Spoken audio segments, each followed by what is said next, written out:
Alright, so I'm here at Emily's school, picking her up, but I wanted to go ahead and finish my story. So I went into the hospital, had an allergic reaction. They sent me home. They said I needed to recover from the diverticulitis before they could do surgery on me. They wanted to take the tumor out as soon as possible.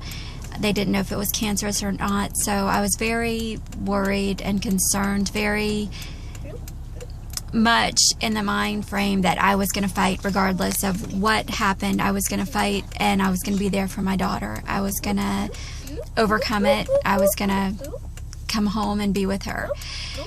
So I remember very clearly driving into the hospital and getting into my gown and getting into bed, and Jamie and I were in the middle of reading the last Harry Potter book. We read it out loud to each other. That was one of our things that we did. And we were in the middle of the book, and I remember teasing with the anesthesiologist. I said, "Don't you let me die. If you let me die, I'm going to come back and haunt you because I want to read the rest of this book." And he chuckled, and I went over all of the things that happened to me under anesthesia, that I get nauseous, that I had a hiatal hernia, so he gave me some antacids beforehand. Anyway, told me he was going to take great care of me. Went into the surgery. The surgery went beautifully. Dr. Swenson told me later that she had to put me in Trendelenburg position, which means that your head is down and your feet are up. I didn't know it at the time. I knew that I had heartburn, but I didn't know how severe my hiatal hernia was.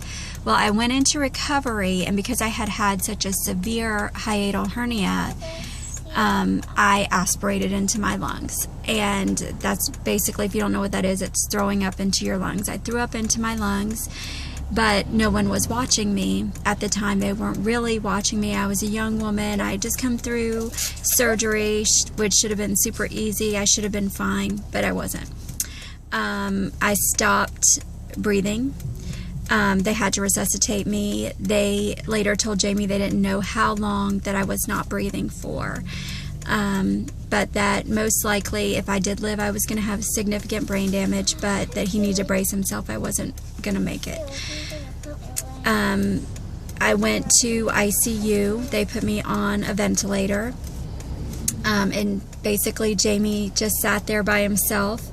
He was at the hospital by himself. Our really dear friend was watching Emily at the time. And it was very scary for him because they basically gave me no hope.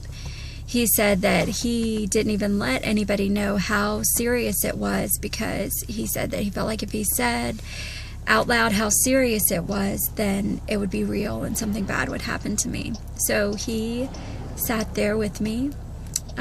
My friends didn't know how serious of a condition that I was in, but I was in ICU. I was on a ventilator. Jamie called my mom and told her that I had blood coming out of my ears, which she's an ICU nurse, and that is not something you want to hear about your daughter. But she didn't even really know how serious it was. And so I, on the other hand, woke up in this most amazing golden light. And I have never felt love the way that I felt. It was like, just imagine the person that loves you the most in the world, your mom, your significant other. But it was 100 times that magnitude.